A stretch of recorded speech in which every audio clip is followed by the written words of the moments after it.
Hi there, I'm Dr. Victoria Mattingly, and this is Better Humans at Work.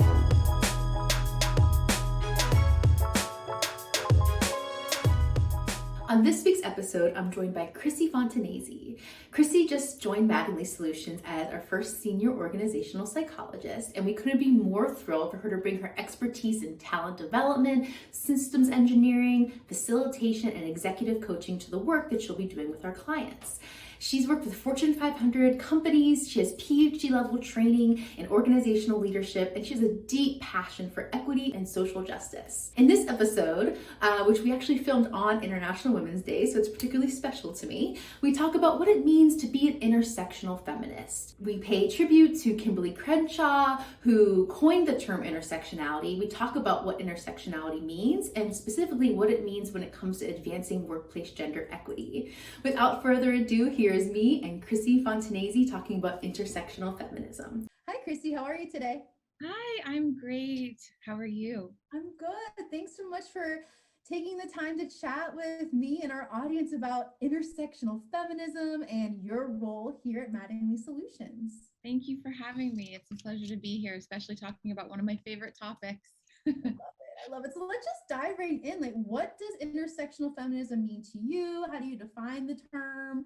Can you just share a little bit about what intersectional feminism means? Yeah, so importantly, it is defined, right? So it was coined by American law professor Kimberly Crenshaw in 1989. And it really is a framework under which we can look at, imagine if you're looking at a map from a bird's eye view and there's lots of intersections. Systems of oppressions work the same way, right? And one person can come up against multiple intersections or systems of oppression. And unless and until we conceptualize that framework and give it a name, like Kimberly Crenshaw has done for us already, we can't really see or repair those systems of oppression. So intersectional feminism is largely about those structures that particularly women are subjected to that are around gender, race, socioeconomical class, sexuality, those kinds of things. That's super helpful. That's intersectional feminism as a term, right? Yeah. And I totally agree. If we don't define these terms, how are we ever going to do anything about them and make the world a better place because of them, right? Heard you call yourself an intersectional feminist a number of times, and I've started doing the same myself. So what does that mean to you as part of your identity? Sure. So I think it's the acknowledgement of the experiences of other women.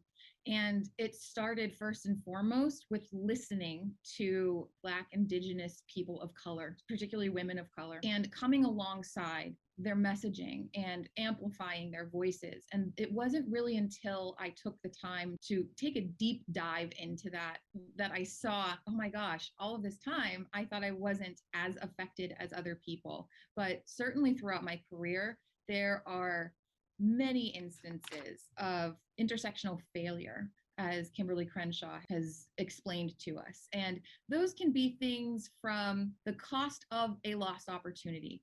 I have been passed over for positions. I have had mentorship opportunities essentially removed from my access because the person offering the mentorship was somehow inappropriate or those kinds of things. So the cost of intersectional failure is tremendous, and it goes all the way from the highest structures of government to our day-to-day lives. So am I an intersectional feminist? Yes. And I would actually even argue that anybody who believes that true equality should exist, whether or not they like the term feminist, whether or not they like the term intersectional feminist, they very well may be intersectional feminists. And these terms are so loaded, right? I remember, not too long ago, maybe 5 or 6 years ago, before I really started delving into diversity, equity, inclusion work, and especially gender equity work, I kind of balked at the term feminism because I was thinking more about, I think it's second wave feminism, like the feminists of like the 70s, right? Where people are burning bras and they had like that association with like man hating. I'm like, I love men. Like, I don't want to be associated with that group and that term. And I remember I called myself an egalitarian. I'm not a feminist, I'm an egalitarian. But looking back, I'm like, that is not serving the purpose. It's doing more harm than good, because by not labeling it and calling out the fact that we're not at a place of parity or equity, we need to, call out the fact that, women are at a serious disadvantage. And now more than ever, the progress we've made over the last few decades has largely been lost to COVID and all the job loss and all the stats that are about there, how not only women are being differentially negatively impacted by COVID, but also women of color specifically. And so I've since changed my tune, realized, okay, I need to be a proud and loud feminist. And now, especially after the past year and everything that's happened with, Black Lives Matter and that the resurgence of DE&I in the workplace, especially, caused by, the cultural shift after George Floyd's murder, I've also grappled with, well, how can I be a feminist and do my gender equity work when everything is so focused, rightfully so, on race at this moment? I'm like, oh my gosh, it's intersectional feminism. Like, we can still advance the cause of women as long as we're doing it in a way that considers all women. So I'm so glad you mentioned Kimberly Crenshaw. I learned about intersectional feminism from Rachel Cargle. She got famous at the first Women's March back in 2016, holding a poster talking about it's not feminism, it's not Black feminism and LGBTQ plus feminism and ableism, and all the different like slices of intersectionality. I'm like, this is brilliant. Like, we can't just be fighting for one slice of white feminism, right? We need to be fighting for it all. So I love the concept of intersectional feminism. I too wear it as a badge of honor. And I know all the work that we do here at Mattingly Solutions is going to take a very intentional intersectional lens to make sure that we're not leaving out and forgetting about those systems of oppression that you mentioned earlier. I love that. How do you think, Chrissy, intersectional feminism could help improve the human experience at work? Gosh, that's such a great question. Intersectional feminism is by design. It demarginalizes people. It breaks down those systems of oppression, right? So first and foremost, I have to say that all of the research and what we know for sure is that the vast majority of people show up to work every day wanting to do a good job. That's just a fact. And whenever we can free up the mental load from people having to worry about microaggressions and sexual harassment. I mean, Tarana Burke has really done an amazing job at bringing a lot of these issues to the forefront. When we can free up those unnecessary worries and it's completely unnecessary to have to deal with any of that in the workplace or really anywhere else. So it breaks down those systems of oppression. And in turn, it improves quality of life. It improves teaming. And a big part of my practice is showing people the lost opportunity cost. We'll always look for the hidden statistic, right? I work with a lot of executives. I work with a lot of CEOs. I work with a lot of C-suite folks. And they're great at looking at the numbers and, are we making profit or are we not? But they're not looking at the things at things like, how much money are we spending on employee turnover? There are some statistics that say that it costs 3.5 times an employee's annual salary for that position to be refilled. And how many times is that happening due to microaggressions in the workplace, outright aggressions in the workplace, not having the right people at the table making the decisions in the first place? It also insists that marginalized groups have representation at the decision-making table, and then holding those folks accountable. Almost every organization has an extremely carefully crafted and painstakingly worded mission statement. But I don't know that I've ever personally worked with any that were in alignment with that mission statement 100%. So I think that we've spent so many decades, worried about employee satisfaction surveys and those results, but there's nothing to tie that back to things like executive compensation. We're not drilling down on that employee satisfaction data that we're seeing. We're not saying, okay, well, 75% of this organization is satisfied with their work. But when you drill that down to, but how are Black women feeling? And first of all, are we providing a safe environment for these surveys to even be conducted and candid answers to be given? And that's where Mattingly and I come in, and other consultants come in, because we are a third party. We don't have a horse in the race. We can just be very candid and frank with what we're finding. And we can tie that back to metrics. And part of the reason why I'm so excited to partner with Mattingly is because you do have that instrumentation, you've got that tool, you've got that thing. I've had door after door slammed in my face whenever I have tried to market diversity, equity, and inclusion work into the work that I do every day, which is really very similarly aligned. I primarily, my work is primarily focused around Robert K. Greenleaf's servant leadership theory. And of course, you know, the vertical adult ego development that comes from that, and training and development, adult learning, right? Mm-hmm. But it's not possible to do that without intersectional feminism. And so it's already part and parcel of the work I do, but it's amazing how triggering the words can be for some folks in decision-making positions. So positional power has to be altered. We've got to flatten some organizational structures. And quite frankly, if I'm being as candid as possible, intersectional failure is going to be the thing that frankly closes doors on some businesses and some companies. We cannot continue to operate in a framework that worked during the Industrial Revolution. And you know, that kind of workplace looks nothing like a 24/7 global working across time zones world that we live in now. And quite frankly, you know, businesses who still subscribe to those old models will not be here in the next 10 and 20 years to, you know, talk about what their failures were. We already know what those failures, it's predictable. We can predict how businesses are going to fail, and intersectional failure will be one of the top causes.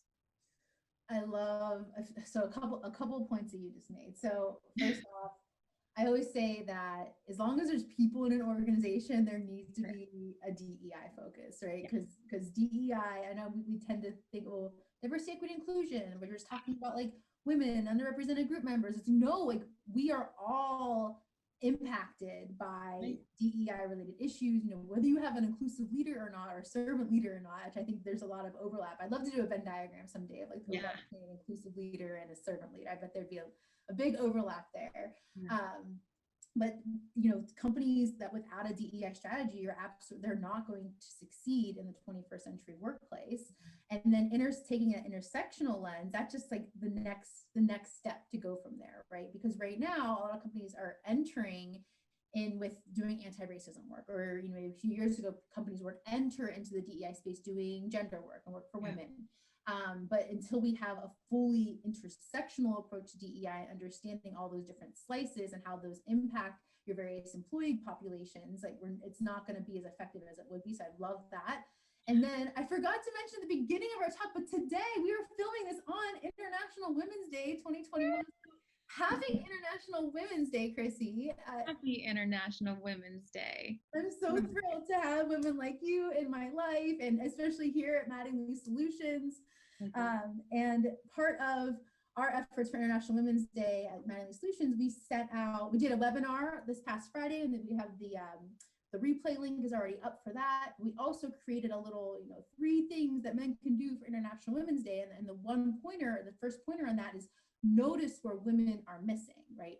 Notice where women are missing in your meetings, in your conversations, in your teams, in your succession pool planning, in your hypo pools. Like notice where women are missing, and then to make that even more intersectional, right? Notice where women of color are missing. Notice where LGBTQ+ women are missing. Notice where, not just women in general, not just white women. Notice where all women are missing. Disabled women, neurodiverse women, all of us. I love that. And then the other thing I want to follow up with is you recently joined Mattingly Solutions as a senior organizational consultant. And I was wondering if you could just take a little time to share about the expertise and especially your background in organizational leadership and just all the phenomenal work you've done with previous clients. And how are you going to be bringing your expertise to Mattingly Solutions? You already kind of hinted at that a little bit in the Yeah. So I have my master's and I'm ABD on my doctorate on organizational leadership.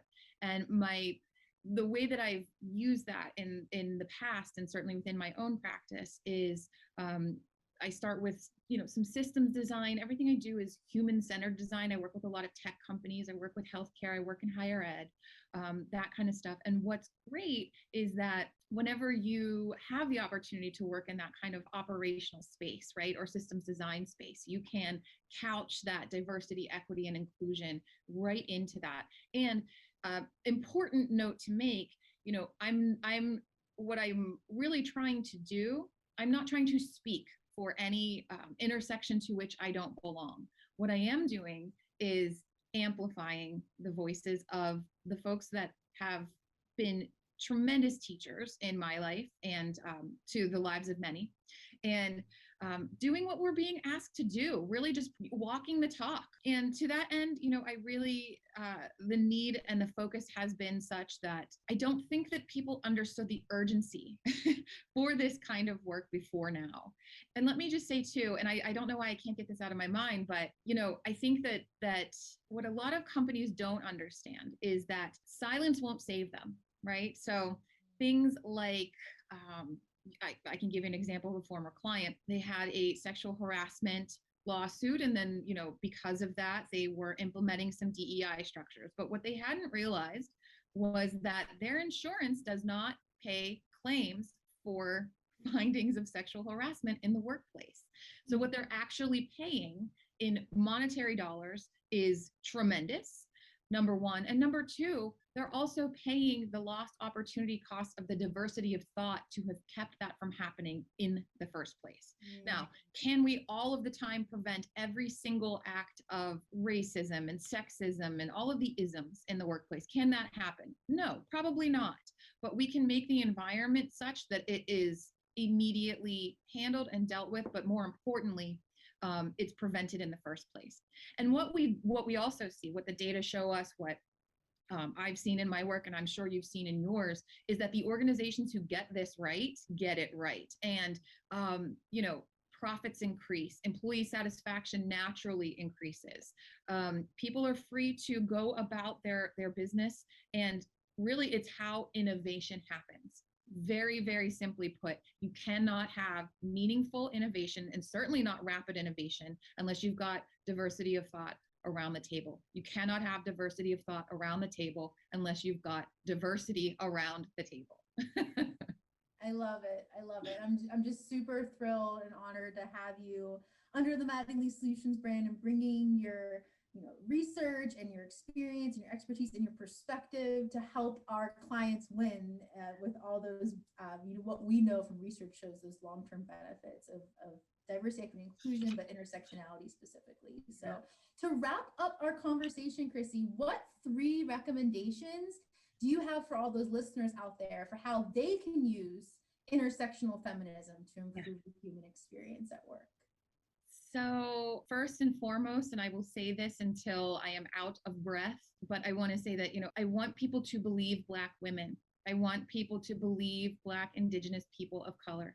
That's number one. And anything that I bring to the table is as a direct result of the educations that I was lovingly gifted by Black women. So that's first of all, believe Black women. So that's the most important thing. But a second piece to that is leveraging privilege does not mean speaking for other people, right? It means creating a space for which people can speak for themselves and meaningful change can happen. Again, think of the intersectional failure think of it in the same way as you would think of it as department failure, right? Think of it as the money you're losing. If it's not possible for a person to, get it right within themselves to call themselves a feminist or an intersectional feminist, okay, but think of the failure of not at least implementing equitable practices.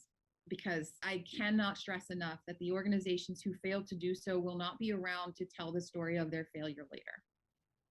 I love it. So to quickly recap, first off, believe Black women. Yes. Second off, create the space for those underrepresented voices to be able to, share their experience and create that platform. Yeah. And third, think about when it comes to equity work, the potential cost and what would happen. What's the risk of not doing this work for the long-term success of not only your people strategy, but your entire organization. So that's amazing. Thank you so much, Chrissy, for sharing your expertise and your brilliance, not only on this Better Humans at Work episode, but as a senior consultant here with Mattingly Solutions, I'm so excited for all the work you and I are going to be doing together. Likewise, and thank you again for having me. And happy International Women's Day and Women's Month. Yes, happy International Women's Day, International Women's Month, and whenever you're watching this video, celebrate women all year round.